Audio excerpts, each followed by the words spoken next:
সবাই দেখো ব্যান্ডেজটাকে, এত সুন্দর রঙের একটা ব্যান্ডেজ। আমি হাতে 2 দিন ধরে ওষুধ লাগাইনি, আজকে লাগিয়ে ভালো করে করে দিলাম। ব্যান্ডেজটা পুরো ভিজিয়ে ফেলেছে টেনে টেনে। এই দুষ্টুটা কিছু হওয়ার নেই। ও এতক্ষণ ধরে বসে বসে ওই ঘরে ওইসব করে গেল, ব্যান্ডেজ খুলে তবে এই ঘরে এলো।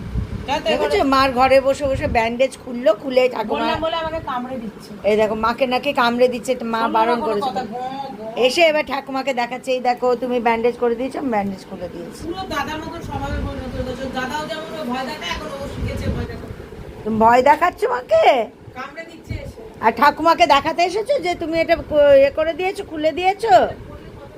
10 মিনিটও রাখলো না, 10 মিনিটও না। এত দামি দামি ব্যান্ডেজ, কি সুন্দর হাতটা শুকিয়ে যায়, আর চেটে চেটে সেটাকে আবার বড় করবে।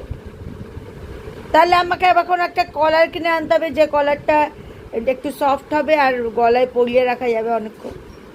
দেখে আমি একটা কলার খোঁজ করি, এই করি আমি সারাক্ষণ ধরে। আবার মুখটা লুকিয়ে ফেলা হচ্ছে।